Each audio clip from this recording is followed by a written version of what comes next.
नमस्कार मित्रांनो, आज आपण सुरू करतोय जानेवारीचा फर्स्ट वीक। तर जास्त वेळ न दवडता आपण आपल्या क्वेश्चन्स कडे जाऊया आजच्या। तर मित्रांनो, जानेवारीच्या फर्स्ट वीक मधला पहिला क्वेश्चन आहे, central board of direct tax यांनी एक्सटेंड केलेली आहे डेडलाईन कशाची? विवाद से विश्वास स्कीम 2024 ची। तर ती आधी 31 डिसेंबर 2024 होती, ती आता झालेली आहे 31 जानेवारी 2025। ठीक आहे, central board of direct taxes ने एक्सटेंड केलेली आहे ही डेडलाईन। ठीक आहे, तर जे ही स्कीम आहे बजेट 2023-24 मध्ये अनाउन्स करण्यात आली होती आणि हे मॉडेल जे आहे ते 2019 सबका विश्वास स्कीम जे आहे त्याच्यावर निर्धारित आहे। ठीक आहे, काय करणार या स्कीम मध्ये? It facilitates the settlement of disputed tax interest and penalties. ज्या काही तुमच्या सेटलमेंट्स राहतील तुमच्यावर पेनल्टी, जे टॅक्सेस किंवा जे इंटरेस्ट आहे तुमच्यावरचा त्याच्या संदर्भात। लक्षात आलं? तर लक्षात ठेवा, हा क्वेश्चन खूप महत्त्वाचा आहे। विवाद से विश्वास स्कीमची डेडलाईन वाढवली, ती झालेली आहे 31 जानेवारी 2025 पर्यंत। ठीक, देन नेक्स्ट क्वेश्चन आहे, फायनान्शियल स्टॅबिलिटी रिपोर्ट। ही रिपोर्ट कोण रिलीज करतं? कुठली इन्स्टिट्यूशन ही रिपोर्ट रिलीज करतं? तर ही रिपोर्ट देतं रिझर्व्ह बँक ऑफ इंडिया। कोण देतं? Reserve bank of India. मित्रांनो, या रिपोर्टमध्ये काय सांगितलं? RBI release its bi annual financial stability report focusing on health and resilience of the Indian financial system. नंतर या ही वर्षात 2 वेळेस येते। ठीक आहे, तर याच्यातला महत्त्वाचा पॉईंट काय? शेड्यूल कमर्शियल बँक जे आहेत त्यांनी 12 इयरचं लो ग्रॉस एनपीए, म्हणजे जो एनपीए तो 12 वर्षातला सगळ्यात कमी, म्हणजे किती? तर 2.6% आहे आता। ठीक आहे, रेशो किती आहे जीएनपीएचा? 2.6% ऑफ सप्टेंबर 2024। ठीक आहे, नेक्स्ट द स्लिपेज रेशो जो आहे तो स्लाइटली इन्क्रीज झाला, तो झाला 0.7%। आणि हाऊस होल्ड डेप्ट जे इंडियामधलं ते झालं 42.9% ऑफ जीडीपी। कधीपर्यंत? जून 2024 पर्यंत। ठीक आहे, हे दोन्ही क्वेश्चन्स महत्त्वाचे आहेत, व्यवस्थित लक्षात घ्या। Next, which institution released the report titled Industry 4.0 Adoption and Strategic Roadmap for Indian Manufacturing? He report देतं कॉन्फेडरेशन ऑफ इंडियन इंडस्ट्री, म्हणजे CII। ठीक आहे, इंडस्ट्री 4.0 रेफर्स टू, हा कशाशी आहे? To smart connected production system that interact with the physical world. Automotive, electronics and pharmaceutical are leading in adoption and mining face challenges. हे जे आहेत, हे जे 4 टॉपिक आहेत, म्हणजे जे 4 सेक्टर आहेत, हे सगळ्यात जास्त महत्त्वाचे आहेत कोणासाठी? इंडस्ट्री 4.0 साठी। कुठले कुठले? ऑटोमेटिव्ह, इलेक्ट्रॉनिक्स आणि फार्मास्युटिकल, हे लिडिंग आहेत त्याच्यातले मधले। ठीक आहे, की ड्राईव्ह काय त्याच्या इंडस्ट्री 4.0च्या? Workforce of skilling, digital infrastructure and sustainability to meet global green manufacturing standards. आलं लक्षात? Then next question is, which company was recently granted approval by SEBI to sponsor a mutual fund? ठीक आहे, कुठल्या कंपनीला सेबीने approval दिलंय नवीन सुरू करण्यासाठी? जानेवारी मधली न्यूज आहे, एक्झामला असाच प्रश्न येऊ शकतो। According to newspaper in जानेवारी। ठीक आहे, सेबीने कोणाला स्पॉन्सर केलंय म्युच्युअल फंड साठी? तर ती कुठली आहे? Cosmea Financial Holdings CFH private limited, या कंपनी आता म्युच्युअल फंड मध्ये ही इन्व्हेस्ट करणार आहेत। ठीक आहे, नेक्स्ट क्वेश्चन वर जाऊया। Which organization release the report on trade and progress of banking in India 2023-24? तर कुठली ऑर्गनायझेशन आहे? Reserve bank of India. Reserve bank of इंडियाने रिपोर्ट रिलीज केलेली आहे। ठीक आहे, त्याच्यात काय सांगितलेलं आहे? According to RBI report, profitability of the commercial banks in India increased for 6th consecutive year in 23-24। Profitability ही वाढत गेलेली आहे। याच्यावर क्वेश्चन 100% येईलच, नेहमीच असतो याच्यावर क्वेश्चन। एसबीआय तर कंपल्सरी असतो, एक तर एसबीआय पीओला असेल किंवा एसबीआय क्लर्कला असणार ते। बरं, आणखी काय सांगितलं याच्या रिपोर्टमध्ये? रिटर्न ऑन ॲसेट ऑफ 1.4% आहे। ठीक आहे, बँकेला रिटर्न ऑन ॲसेट्स किती आला आहे? 1.4%। आणि रिटर्न ऑन इक्विटी हा आहे 14.6%। लक्षात घ्या, शब्द लक्षात घ्या, रिटर्न ऑन ॲसेट आणि return on equity. Return on assets आहे 1.4 आणि रिटर्न ऑन इक्विटी आहे 14.6 2024 मध्ये। ठीक आहे, then the banks gross NPA ratio decline to 13 year low 2.5%. आता आपण जो बघितला होता 2.5% वर आलेला आहे सप्टेंबरच्या एंड पर्यंत, जो की 2.7 होता कधी, मार्च 2024 पर्यंत. कळालं. नंतर capital to risk weightage ratio म्हणजे कॅपिटिसी ॲडिक्टिव्ह रेशो जो आहे तो शेड्यूल कमर्शियल बँकेसाठी आलेला आहे 16.8%चा झाला आहे. ठीक आहे, 16.8%चा झालेला आहे CAR आपला. Next, from which date will the RBI's new guideline on closing certain bank accounts, dormant account, inactive account आणि झिरो बँक बॅलन्स अकाउंट इफेक्टमध्ये. मित्रांनो, काही अकाउंट्स असे आहेत, ठीक आहे, आता जे 1 जानेवारी 2025 पासून पूर्णपणे बंद होणार आहेत. तर कुठले कुठले ते, डॉर्मंट अकाउंट, इनॅक्टिव्ह अकाउंट आणि झिरो बॅलन्स अकाउंट, हे जानेवारी 1, 2025 पासून बंद होणार आहेत. प्रश्न असा पण येऊ शकतो की RBIने कुठले खालीलपैकी कुठलं अकाउंट हे इनॅक्टिव्ह केलेलं नाहीये, समजा बंद केले, क्लोज करायला सांगितलेलं नाहीये. ठीक आहे, नॉटचा क्वेश्चन जास्त येतो. तर हे 3 ऑप्शन राहतील, एक नन ऑफ दिस राहील चौथा, आणि एक जो तुमचा आन्सर राहील तो अकाउंट राहील. ठीक. बरं मित्रांनो, डॉर्मंट अकाउंट म्हणजे काय असतं? डॉर्मंट अकाउंट म्हणजे काय असतं? ज्या अकाउंटचं ट्रान्झॅक्शन 2 वर्षापासून झालेलं नाही तो डॉर्मंट अकाउंट असतं, किंवा त्याच्यापेक्षा जास्त काळासाठी. इनॅक्टिव्ह अकाउंट कोणते असतात? ज्या अकाउंटमध्ये 12 महिन्यापासून कुठलंही ट्रान्झॅक्शन झालेलं नाही किंवा त्याच्यापेक्षा जास्त काळात. देन असतात झिरो बॅलन्स अकाउंट, ज्या अकाउंटमध्ये बॅलन्स हे झिरो आहे, कधी, extended period will be close. ठीक आहे, म्हणजे एक्सटेंडेड पिरियडपर्यंत, खूप काळापर्यंत झिरोच बॅलन्स आहे त्या अकाउंटमध्ये, ते अकाउंट, या 3 टाईपचे अकाउंट आता RBIने बंद करायला सांगितलेले आहेत प्रत्येक बँकेला. Next, which bank launch Har Ghar Lakhpati RD scheme and patrons FD scheme? तर त्या स्कीम लॉन्च केल्यात SBIने. ठीक आहे, पॅट्रॉन्स FD, ठीक आहे, आणि हर घर लखपती. पॅट्रॉन्स FD स्कीम ही वृद्धांसाठी असते, ठीक आहे, एजेड लोकांसाठी. बरं, हर घर लखपती स्कीम काय सांगते? RD स्कीम ही प्री कॅल्क्युलेटेड RD स्कीम आहे, जिच्यामध्ये 1 लाख किंवा त्याच्या मल्टिपलमध्ये तुम्ही सेव्हिंग करू शकता. याचा टेन्युअर असणार आहे RDचा 12 मंथ और 1 इयर. ठीक आहे, मिनिमम या कमीत कमी 12 महिने आणि 1 वर्षासाठी, आणि जास्तीत जास्त 120 महिने और 10 इयर्ससाठी. ठीक आहे, 1 वर्ष म्हणजे 12 महिने, 10 वर्ष म्हणजे 120 महिने होतात ते. ठीक आहे, लक्षात घ्या, 1 वर्ष आणि जास्तीत जास्त 10 वर्ष. नंतर ज्या SBIच्या अदर सिटीजन FD स्कीम आहेत सिनियर सिटीजनसाठी, पॅट्रॉन्स FD स्कीम सारख्या, ठीक आहे, ते काही एवढं महत्त्वाचं नाही आहे. पण SBIने काय लॉन्च केलेलं आणखी, ही एक महत्त्वाची स्कीम आहे. ठीक आहे, महत्त्वाची न्यूज आहे, वेगळी आहे. पण tap based digital process for NRIs to open non resident external and non resident ordinary account. NRI साठी हे 2 अकाउंट ओपन करण्यासाठी टॅप बेस्ड डिजिटल प्रोसेस ही सुरू केलेली आहे SBIने.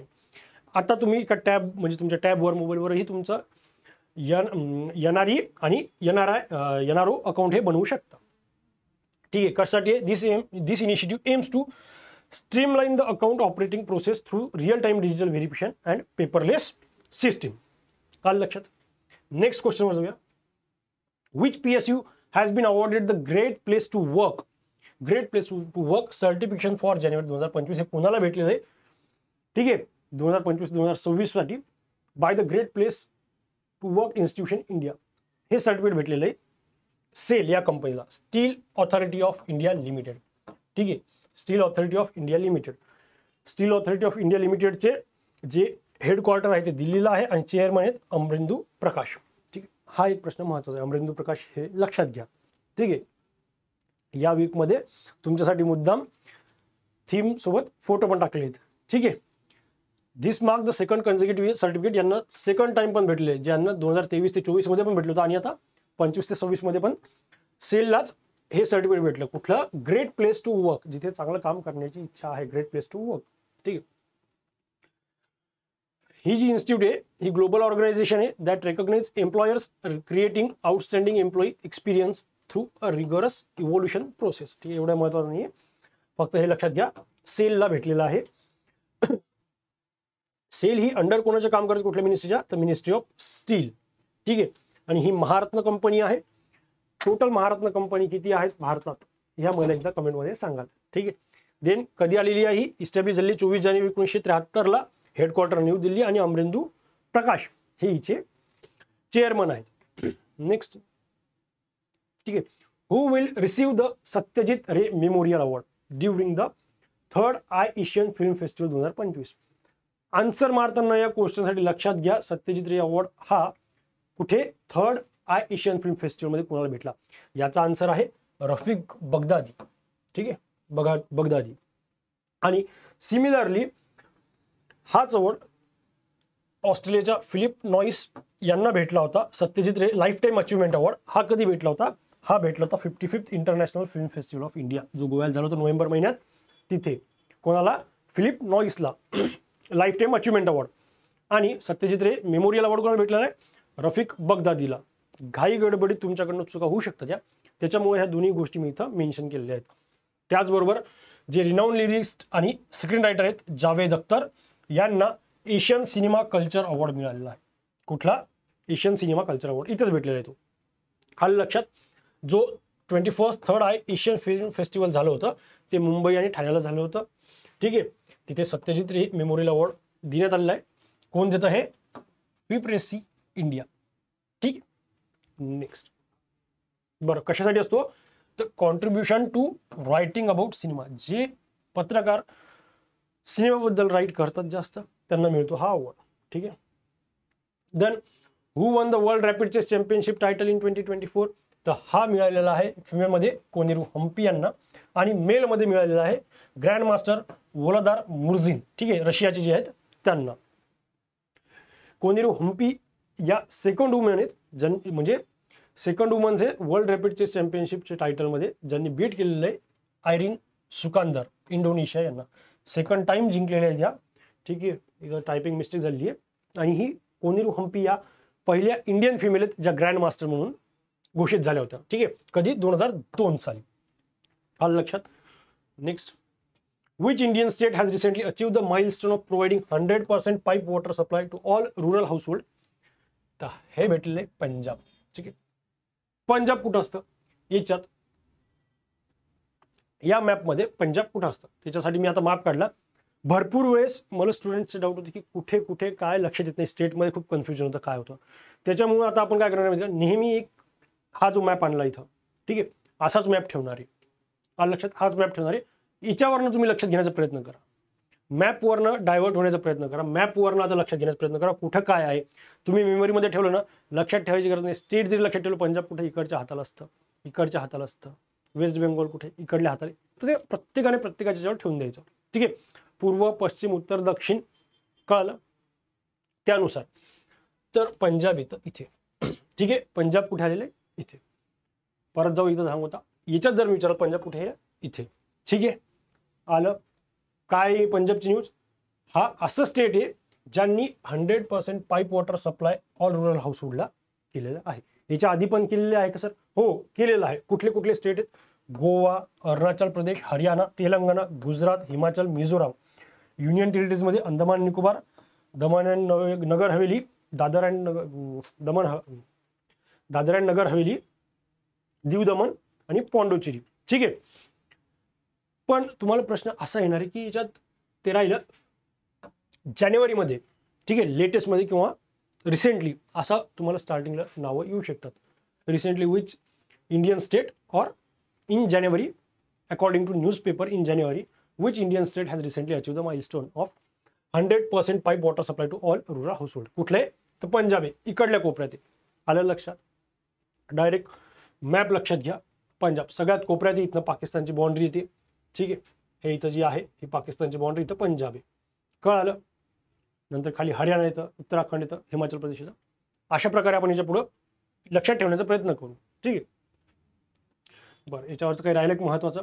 ही स्कीम कधी अनाऊन्स केली होती प्राईम मिनिस्टरनी? 15 ऑगस्ट 2019ला as part of the Jal Jeevan mission. नंतर काय आहे स्कीमचं aim? To provide 55 litre of tap water per person per day to every rural household by 2024 पर्यंत हे टार्गेट होतं आपलं, जे की काही काही राज्यांनी पूर्ण केलं, काही काही राज्यांमध्ये बाकी ते हळूहळू होऊन जाईल. ठीक आहे, नंतर प्रश्न तो where was India's first glass bridge inaugurated? ठीक आहे, फर्स्ट ग्लास ब्रिज इनॉग्रेटेड कुठे? कन्याकुमारी तामिळनाडू. कन्याकुमारी तामिळनाडू कुठे येतं? इकडे येतं, सॉरी इकडे येतं. ठीक आहे, आता बघू इकडे येतं का? हे बघा तामिळनाडू सगळ्यात खाली. आलं? सगळ्यात खाली कुठले? कन्याकुमारी तामिळनाडू इथं येतं. आलं लक्षात? नंतर केरळ, कर्नाटक, आंध्र प्रदेश, तेलंगणा. तर आपण ते हळूहळू जाऊया. ठीक आहे, एक लक्षात ठेवा, दिल्ली, पंजाब इथे, तामिळनाडू इथे, पंजाब इथे, तामिळनाडू इथे. आलं लक्षात? ठीक आहे. तामिळनाडूपासून आपल्याला सगळ्यांना माहिती आहे की कन्याकुमारीपासून श्रीलंकेला जायचा रस्ता जवळचा आहे. तर तुम्ही तसं पण लक्षात ठेवता की सगळ्यात जवळचं कोणचं भेटणार इथं? हेच भेटणार आहे. ठीक आहे. नेक्स्ट क्वेश्चन, जिथे पहिला ग्लास ब्रिज बनलेला आहे. ठीक आहे, हा त्याचा फोटो टाकलेला इथं. ठीक, ग्लास ब्रिज कसा आहे तो हे इथं बघून घ्या तुम्ही एकदा. चालेल. नेक्स्ट समोर चालू आहे. Who is the winner of major Dhyanchand Khel Ratna award 2024? याच्यावर 100% प्रश्न येईलच. 100% प्रश्न येईल. किंवा तुम्ही तुमच्या एखाद्या इंटरव्ह्यूमध्ये हॉबी सांगितली तेव्हा याच्यावर प्रश्न येऊ शकतो तुम्हाला की खेलरत्न अवॉर्ड कोणाला भेटलेला आहे सध्या. स्पोर्ट्सची जर हॉबी सांगितली तर. ठीक आहे, हा अवॉर्ड मिळालेला आहे यावेळेस डी गुकेश, ठीक आहे, हरमनप्रीत सिंग, प्रवीण कुमार आणि मनू भाकर यांना. यांचे स्पोर्ट्स लक्षात ठेवा. डी गुकेश हा चेसचे प्लेयर आहेत, देन हरमनप्रीत सिंग हॉकीचे प्लेयर आहेत, प्रवीण कुमार हे पॅरा ॲथलेटिक्स आहेत आणि मनू भाकर या शूटिंगमध्ये आहेत. आलं लक्षात? बरं, काही फॅक्ट्स आहेत मेजर ध्यानचंद खेलरत्न अवॉर्ड बद्दल. काय त्याचं नाव आहे? Major Dhyanchand Khel Ratna award. ठीक आहे, आधीचं नाव काय होतं? राजीव गांधी खेलरत्न अवॉर्ड म्हणायचे. 2021 मध्ये मेजर ध्यानचंद खेलरत्न अवॉर्ड झालेलं आहे. ठीक आहे, फर्स्ट अवॉर्ड कधी दिला होता? 1991-1992 ला. कोणाला? विश्वनाथन आनंद, हे पण चेसचे प्लेयर आहेत. ठीक आहे, कोण प्रेझेंटेड करतं? President of India. ठीक आहे, कॅश प्राईज असते याच्यात 25 लाख रुपये. आणि 2023चे रिसिपियंट होते एल्दोस पॉल, जे ॲथलेटिक्स होते. शरद कमल या दोघांना मिळाला होता. ठीक आहे, एल्दोस पॉल हे ॲथलेटिक्स होते आणि शरद कमल हे टेबल टेनिसचे प्लेयर होते. क्रायटेरिया काय असतो की exceptional performance at the international level over 4 years. मागच्या 4 वर्षात तुमचा परफॉर्मन्स हा एकदम भारी असला पाहिजे इंटरनॅशनल लेवलला, तर तुम्ही याच्यासाठी पात्र आहात. हे एक सगळ्यात छोटं आणि सगळ्यात महत्त्वाचं आहे. ठीक आहे, भरपूर असं तसे पण हे सगळ्यात जास्त महत्त्वाचं आहे. Next, which state declare Savitribai Phule's birth anniversary on जानेवारी 3 ॲज वुमन्स टीचर डे? आपल्या सगळ्यांना माहिती आहे की जानेवारी 3 हा दिवस सावित्रीबाई फुले यांची जयंती असते. पण कुठल्या स्टेटने वुमन्स टीचर्स डे म्हणून हा दिवस साजरा करायला चालू केलेला आहे? ते स्टेट आहे तेलंगणा. कुठले? तेलंगणा. ठीक आहे, what are the official mascot for the Kho Kho world cup 2025? 2025चा जो वर्ल्ड कपचा मॅस्कॉट होता तो तेजस आणि तारा होते. हे बघा इथं आहेत, तेजस आणि तारा. ठीक आहे, हिच्यात 2 ट्रॉफी ठेवलेल्या आहेत. मेलसाठी ठेवलेली आहे ब्लू ट्रॉफी, ठीक आहे, आणि ग्रीन ट्रॉफी ठेवलेली आहे वुमन्ससाठी, वुमन्स इव्हेंटसाठी. याच्यावर एक प्रश्न आणखी आहे की कोण आहे त्याचे ब्रँड अँबॅसिडर? तर टायगर श्रॉफ तर आहे, झाले आत्ता यावेळेस. त्यांच्यासोबत सलमान खान आधीपासूनच होते. ठीक आहे, सलमान खान आणि टायगर श्रॉफ हे दोघं ब्रँड अँबॅसिडर होते world cup, Tata world cup Kho खोचे. ठीक आहे, देन ऑफिशियल टॅगलाईन काय आहे या वर्ल्ड कपची? The world goes Kho. ठीक आहे, खो खो खेळताना सगळ्यांना माहिती ना, खो म्हणतात, तर तसंच द वर्ल्ड गोज खो ही याची टॅगलाईन असणार आहे. According to association for democratic reforms report, which chief minister is the richest in India? सगळ्यात श्रीमंत चीफ मिनिस्टर कोण आहेत भारतातले? आणि सगळ्यात गरीब कुठले चीफ मिनिस्टर आहेत? तर सगळ्यात श्रीमंत आहेत आंध्र प्रदेशचे chief minister N Chandrababu Naidu, आणि सगळ्यात गरीब आहेत पश्चिम बंगालच्या चीफ मिनिस्टर ममता बॅनर्जी. ठीक आहे, तर आंध्र प्रदेशचे जे चीफ मिनिस्टर आहेत यांचा ॲसेट वर्थ किती आहेत? 931 करोड. ठीक आहे, आणि ममता बॅनर्जी यांचं ॲसेट वर्थ आहे 15 लाख रुपये फक्त. ठीक आहे, 931 करोड कुठून 15 लाख कुठं? ठीक आहे, आणि याच्यात सगळ्यात महत्त्वाची ही लाईन लक्षात घ्या. India's per capita net nation income or NNI was approximately ₹1,85,854 for 23-24. इंडियाची पर कॅपिटा नॅशनल इन्कम किती आहे? 1,85,854. ठीक आहे, नंतर याच्यात ॲव्हरेज हे तर काही महत्त्वाचं नाही. अरुणाचल प्रदेशची प्रेमा खांडू हे सेकंड नंबरला आहे रिचेस्टमध्ये, आणि जम्मू काश्मीरचे चीफ मिनिस्टर उमर अब्दुल्ला हे सेकंड आहेत पुअरेस्टमध्ये. ठीक आहे, या 2 गोष्टी लक्षात घ्या. चंद्रबाबू नायडू, प्रेमा खांडू. ठीक आहे, मग सगळ्यात पुअरेस्ट आहेत ममता बॅनर्जी आणि उमर अब्दुल्ला जम्मू काश्मीरचे जे आता चीफ मिनिस्टर आहेत ते. Who recently become the youngest female in the world scale to 7 highest peaks across 7 continent? 7. ठीक आहे, 7 माउंटेन ची जी हाईट आहे, जे पिकर म्हणजे काय म्हणतो आपण शिखर चढणारी, ते पण 7 वेगवेगळ्या खंडातली पहिली सगळ्यात यंगेस्ट फिमेल कोण आहे, तर ती आहे काम्या कार्तिकेयन. ठीक आहे, काम्या कार्तिकेयन आहेत. आणि प्रेमलता अग्रवाल ह्या आहेत फर्स्ट फिमेल इंडियन वुमन ज्यांनी सगळे शिखर म्हणजे 7 खंडातले 7 शिखर चढलेले आहेत, प्रेमलता अग्रवाल. ठीक आहे, काम्या कार्तिकेयन ही 17 वर्षाची आहे, मुंबईची जी आहे ती. ठीक आहे, तिने शी अचीव दिस रिमार्केबल सिग्निफिकंट माइलस्टोन आफ्टर शी सक्सेसफुली क्लाइंब. आणि सगळ्यात शेवटी कुठला चढला, माउंट विन्सन मासिफ. ठीक आहे, जो 4892 मीटरचा आहे अंटार्क्टिका या खंडामध्ये. ठीक आहे, हा शेवटचा तिने 7व्या खंडातला 7वा चढलेला माउंटेन आहे. या मुलीला राष्ट्रीय बाल शक्ती पुरस्कार मिळाला होता कधी, 2021 साली. ठीक आहे, राष्ट्रीय बाल शक्ती पुरस्कार यांना 2022 साली मिळाला होता. ठीक आहे, जो की India's highest national honour for young achievers. ठीक आहे, जे नवीन मुलं असतात, यंग मुलं असतात, त्यांच्यासाठी हा हायेस्ट नॅशनल ऑनर मानला जातो. Next, which state won the 78th edition of Santosh trophy. Santosh trophy हा खेळ कुठल्या ही ट्रॉफी कुठल्या खेळाशी संबंधित आहे असाही प्रश्न येऊ शकतो. ती ट्रॉफी आहे फुटबॉल या खेळाशी संबंधित. ठीक आहे, ती जिंकली यावेळेस वेस्ट बेंगॉलने. प्रत्येक स्टेट असते त्याच्यात पार्टिसिपेट केलेलं संतोष ट्रॉफीमध्ये. वेस्ट बेंगॉलने जिंकली, ज्यांनी हरवलंय केरळ या संघाला. ठीक आहे, क्लिंच अगेन्स्ट केरळला.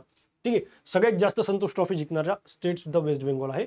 33व्यांदा जिंकली त्यांनी. ठीक आहे, 33rd टाइम, 33व्या वेळेस.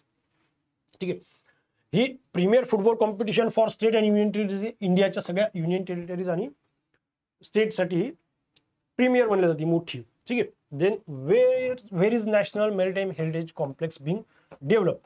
नॅशनल मेरिटाईम हेरिटेज कॉम्प्लेक्स कुठे बनणार आहे, वर्ल्ड्स लार्जेस्ट आहे हे बनणार आहे लोथल, गुजरातला. लक्षात. Next, by which year does mission Mausam aim to make India weather ready and climate smart. Mission Mausam जे आहे, ज्याचं एम आहे की to make India weather ready and climate smart, हे कधीपर्यंत यांना भारताला, ह्या मिशन थ्रू भारताला मेक इंडिया वेल्थ रेडी आणि क्लायमेट स्मार्ट करायचे, 2026 पर्यंत. ठीक आहे, याचा इनिशिएटिव्ह कोणी चालू केला आहे, मिनिस्ट्री ऑफ अर्थ सायन्स. हे पण प्रश्न येऊ शकतो की मौसम मिशन कोणी लॉन्च केलेलं आहे, तर मिनिस्ट्री ऑफ अर्थ सायन्स यांनी केलेलं आहे. आणि अप्रूव्ह केलेलं युनियन कॅबिनेट PM मोदी यांनी सप्टेंबर 2024 मध्ये.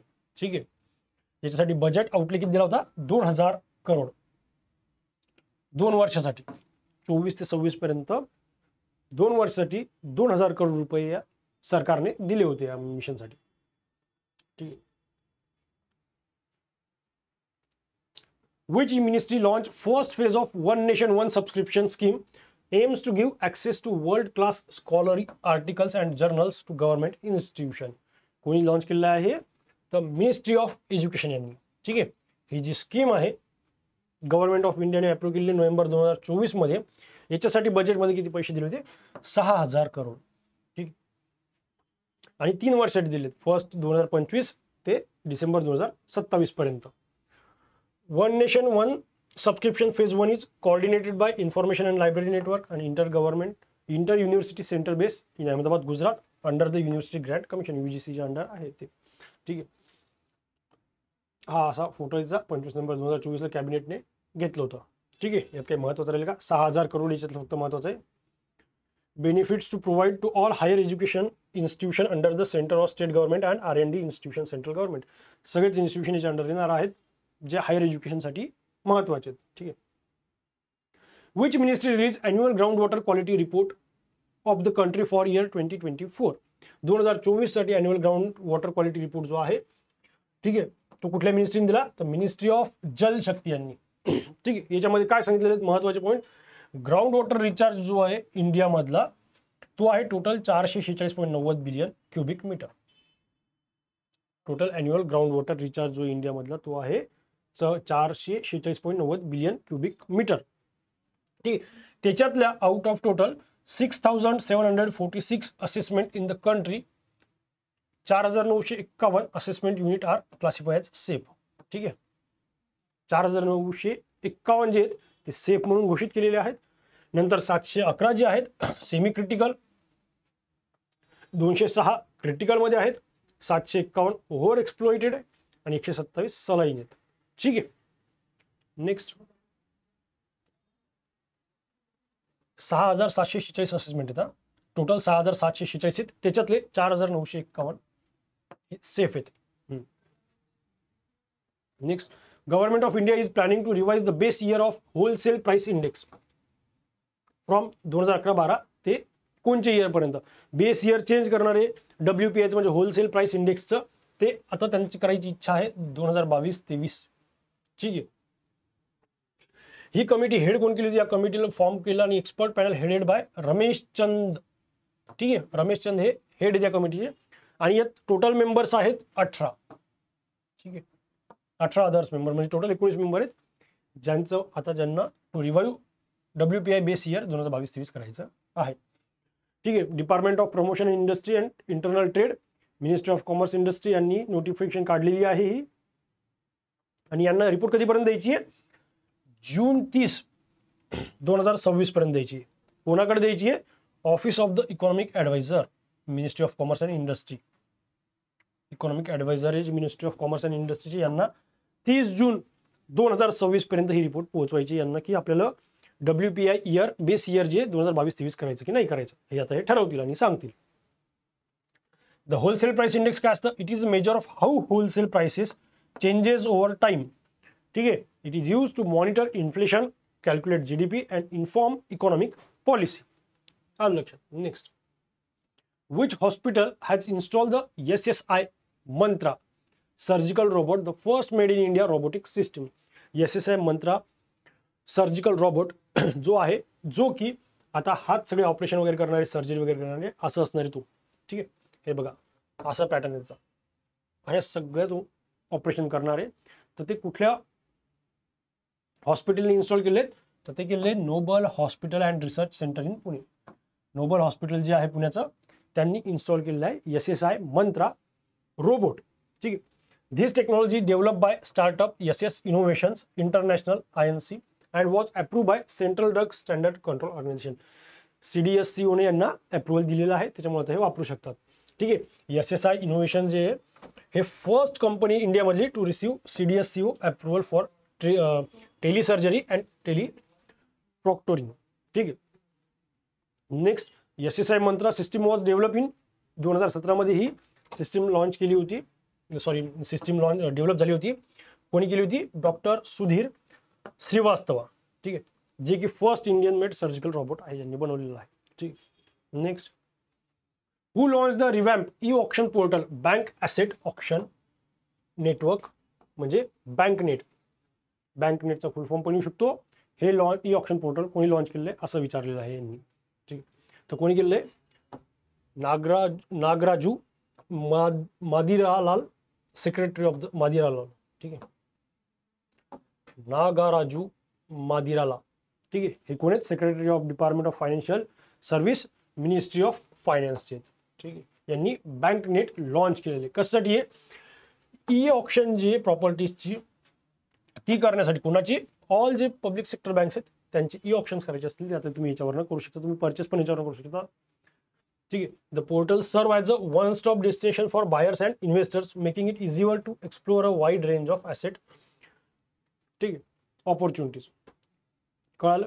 हे अशी तरी साईट आहे, याच्यावरून आता आपण परचेस करायचे असेल किंवा इन्व्हेस्ट करायचे असेल तुम्ही करू शकता. Next, which IIT partner with ministry of agriculture and farmers welfare to launch the project Vistaar. कोणी केलेलं आहे? IIT मद्रास यांनी. कोणत्या मिनिस्ट्रीने आपलं सॉरी कुठल्या IITने ministry of agriculture and farmer welfare सोबत विस्तार प्रोजेक्ट लॉन्च करण्यासाठी MOU साईन केला आहे? तर तो आहे IIT मद्रास. काय आहे विस्तार? तर विस्तारचा फुल फॉर्म पण लक्षात घ्या. Virtually integrated system to access agricultural resources. ठीक आहे, virtually integrated system to access agricultural resources हा याचा फुल फॉर्म. कशासाठी विस्तार लॉन्च केले? To revolutionise the agricultural extension system. Extension system जी आहे ॲग्रीची ती डेव्हलप करण्यासाठी डिजिटली फार्मर्ससाठी across India Vistaar scheme Vistaar project launch करण्यात आलेला आहे. ठीक आहे. नेक्स्ट,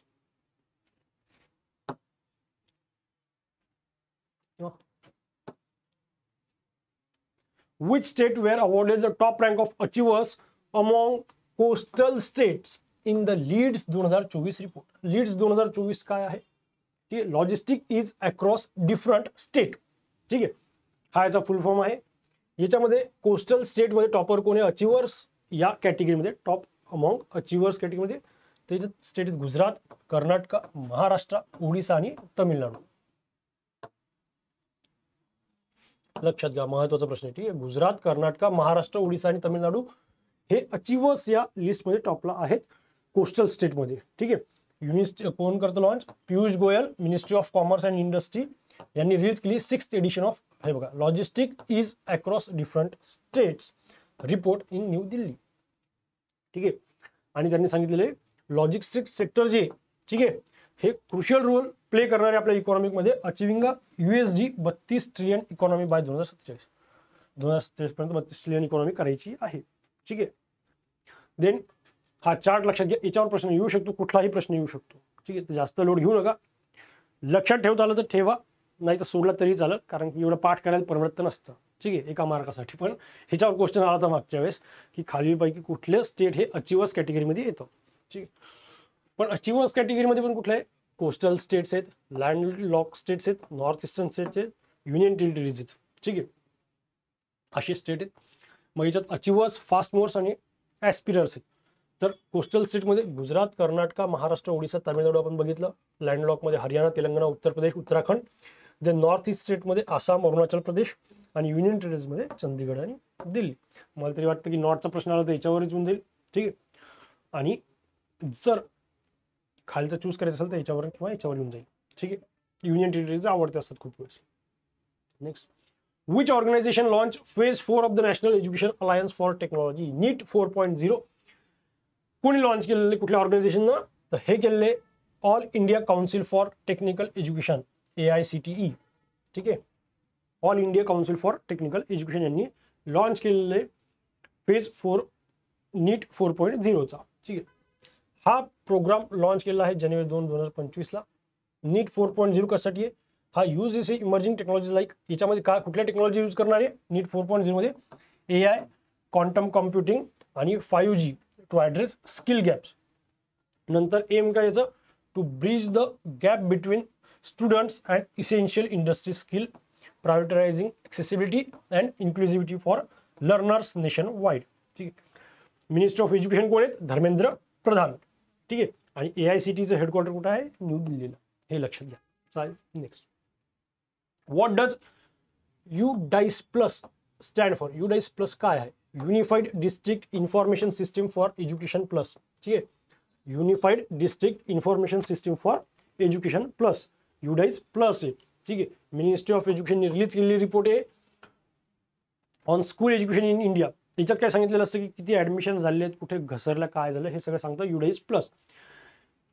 तर यावेळेसच्या UDISE+ रिपोर्टमध्ये काय सांगितलेलं आहे की इंडिया डिक्रीज फ्रॉम 25.17, म्हणजे जे ॲडमिशन आहे स्टुडंट्सच्या स्कूलमधल्या त्या 25.17 करोडवरनं 24.8 करोडवर आले. ठीक आहे, school enrollment of students in India decrease from 25.17% 25.17 crore to 24.8 crore. ठीक आहे, नियरली 1.22 करोड स्टुडंट्स हे ड्रॉप झालेले आहेत 6% ॲज कम्पेअर टू 18-19 पेक्षा. ठीक आहे, UDISE कधी लॉन्च केलं होतं, 2012-13 मध्ये लॉन्च केलं होतं.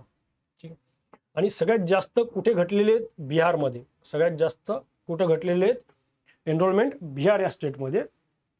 नंतर उत्तर प्रदेश आणि मग महाराष्ट्र सुद्धा खूप घटलेलं आहे enrollment. West Bengal largest number of school आहेत जिथे 0 एनरोलमेंट्स आहेत, म्हणजे 3254 स्कूलमध्ये वेस्ट बेंगॉलला सगळ्यात जास्त स्कूल आहेत जिथे 0 स्टुडंट आहेत, 3254. नंतर राजस्थानमध्ये 2167 आणि तेलंगणामध्ये 2097. कोणी सांगितलेलं आहे, UDISE या रिपोर्टने. Unified district information system for education plus. Which ministry introduce the new e-student visa and e-student X visa. तर E-स्टुडंट विजा आणि E-स्टुडंट एक्स विजा हा मिनिस्ट्री ऑफ होम अफेअर्सने इंट्रोड्यूस केलेला आहे. काय आहे हा विजा, E-स्टुडंट विजा आणि E-स्टुडंट एक्स विजा आहे, हे फॉरेन स्टुडंटसाठी आहेत ज्यांना भारतात शिक्षण घ्यायचं आहे हायर एज्युकेशनसाठी आणि इंडियन अकॅडमिक इन्स्टिट्यूशनमध्ये. ठीक आहे, e-student visa is available to eligible foreign student register on the SII portal. SII पोर्टलवर ज्यांचं आहे त्यांना E-स्टुडंट मिळून जाईल. आणि while the e-student X visa is designated for the dependents of e-student visa holders. आलं लक्षात? Next, which country join BRICS as a 10th full time member? 10वी कंट्री कुठली आहे ब्रिक्स मध्ये जॉईन करणारी ते लक्षात घ्या मित्रांनो. महत्वाचा प्रश्न आहे. इंडोनेशिया. इंडोनेशिया या कंट्रीनं जॉईन केलेले ब्रिक्स. ठीक आहे. सगळ्यात पहिली कुठली होती कंट्री ब्रिक्स मधली? ब्राझील. ठीक आहे. आणि ब्राझील यावेळेस 2025चं चेअर करणार आहे. Brazil serving as the BRICS chair for 2025. 2024 मध्ये भारताने केली होती. ठीक आहे. As of February 2025 BRICS comprises the 10 member countries. मग कुठल्या कंट्रीज आहेत? ब्राझील. ठीक आहे. ब्रिक्स वरनच लक्षात घ्या. Brazil, Russia, India, China, South Africa. इथे कंट्रीचा फ्लॅग पण दिलाय प्रत्येकाच्या. म्हणजे Brazil, Russia, India, China, South Africa ह्या कटल्यात. नंतर कोणत्या लक्षात ठेवायच्या? Egypt, Ethiopia, Iran, United Arab Emirates आणि इंडोनेशिया. UAE आणि इंडोनेशिया. आणि आता ह्या झाल्या 10 कंट्री ज्या ब्रिक्सच्या आहेत. नंतर ब्रिक्सची बँक कुठली आहे? तर ती आहे NDB, न्यू डेव्हलपमेंट बँक. ठीक आहे. 2014 मध्ये इस्टॅब्लिश झाली. ती हेडक्वार्टर आहे शंघाई, चायनामध्ये. ठीक आहे.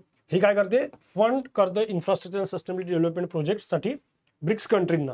ठीक आहे. टोटल ब्रिक्सचे कंट्री झाले 10. 2001 मध्ये सुरुवात झाली होती ब्रिक्सची. ठीक आहे. Which company has partner with National Stock Exchange to provide financial literacy to delivery partners? कोण करणार आहे? स्विगी. ठीक आहे. स्विगी आता नॅशनल स्टॉक एक्सचेंज सोबत त्यांनी पार्टनरशिप केली. फायनान्शियल लिटरसी प्रोव्हाइड करणार आहे कोणाला? टू डिलिव्हरी पार्टनर्सला. ठीक आहे. स्विगी करणार आहे. The partnership aims to introduce a financial literacy programme design specifically for Swiggy's delivery partners. ठीक आहे. नेक्स्ट क्वेश्चन आहे. Which company has acquired a 10% stake in Bima Sugam India federation? आता तुम्ही मदत पाहिलं असणारे पहिले आधी याच्यावर क्वेश्चन येत नव्हते, कोणी कोणाचे किती स्टेक घेतले किती नाही, पण सध्या याच्यावर खूप फोकस केला जातोय. ठीक आहे. तर लक्षात घ्या 10% स्टेक आहेत बीमा सुगम इंडिया फेडरेशनचे. मी क्वेश्चन्स टाकताना फक्त असे मोजके टाकतो की मला माहिती की ज्याच्यावर क्वेश्चन येऊ शकतात, ज्या गोष्टींवर आधी क्वेश्चन विचारले. तसंच बीमा सुगम इंडिया फेडरेशन हे एक महत्त्वाचं नाव आहे मित्रांनो. ठीक आहे. तर त्याचे 10% स्टेक कोणी घेतलेले आहेत? ते SBI लाईफने घेतलेत. SBI life. ठीक आहे. या कंपनीने घेतलेले आहेत.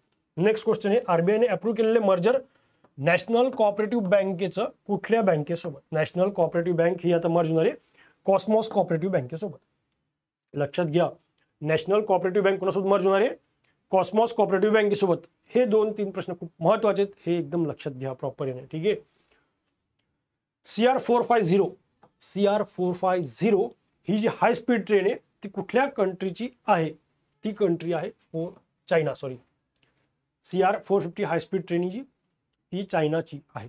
जिची स्पीड CR450 म्हणजे चायना रेल 450 स्पीड आहे जी ट्रेनची. डोक्याला हात लावावा लागतो डायरेक्ट की जी टॉप स्पीड आहे, टॉप टेस्ट स्पीड जी ती 450 किलोमीटर/आवर. एका तासात 450 किलोमीटर जी चालणार आहे. ठीक आहे. नंतर who recently launch the fast patrol vessel Amulya 1272 आणि अक्षय 1273 या ज्या फास्ट पेट्रोल वेसल आहेत ह्या कोणी लॉन्च केलेल्या आहेत? कुठे? ICG Indian coast guard at Vasco da Gama Goa इथे. तर कोणी आहेत?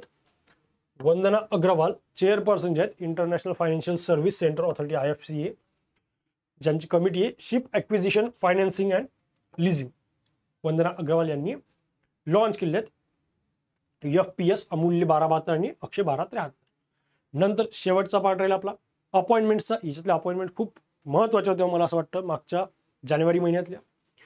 तर त्याच्यातलं एक लक्षात घ्या. विठ्ठल कुमार जरी लक्षात ठेवलं, वितुल कुमार आहे खरं ते. हे वितुल कुमार हे DG झालेले आहेत कुठले? CRPFचे. ठीक आहे. Central railway police force. Director general of CRPF हे रिप्लेस अनीश दयाल सिंग. ठीक आहे. नंतर डॉक्टर चेरुकुमाली श्रीनिवासा राव हे जे डायरेक्टर ऑफ इंडियन ॲग्रिकल्चरल ICARचे हे इंडियन ॲग्रिकल्चरल रिसर्च इन्स्टिट्यूट यांनी सक्सेड केले डॉक्टर AK सिंग यांना. कोणी?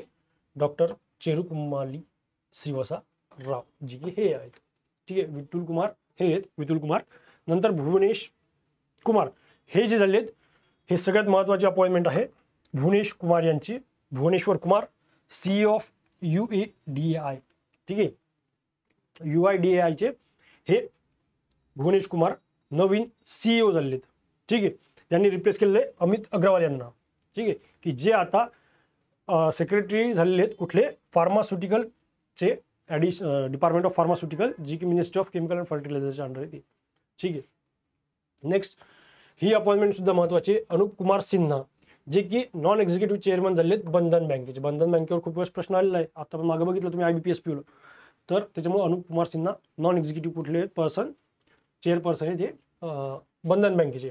नंतर ज्योती शर्मा या CEO झाले आहेत नॅस्कॉमच्या, यांनी रिप्लेस केलेलं आहे निधी भासीन यांना. ठीक आहे, निधी भासीन यांना सक्सेड केलेले यांनी, ज्या आता डिजिटल ग्रीन ट्रस्टच्या CEO झाले आहेत. ठीक आहे. देन फैज अहमद किडवाई हे DG झालेले आहेत कुठले, डायरेक्टरेट जनरल ऑफ सिव्हिल एशियनचे. हे डायरेक्टर जनरल झालेले आहेत डायरेक्टरेट जनरल ऑफ सिव्हिल एशियनचे. कोण, फैज अहमद किदवाई यांनी विक्रम देवदत्त यांना रिप्लेस केलेलं आहे. आलं लक्षात. नंतर आशुतोष अग्निहोत्री हे झालेले CMD म्हणजे चेअरमन आणि मॅनेजिंग डायरेक्टर FCIचे, फूड कॉर्पोरेशन ऑफ इंडिया या संस्थेचे. ठीक आहे, आशुतोष अग्निहोत्री येते. अशा प्रकारे आपला जानेवारीचा फर्स्ट वीक इथेच संपतो. सेकंड वीकमध्ये भेटूया लवकरच. तोपर्यंत थँक्यू. जय हिंद, जय महाराष्ट्र.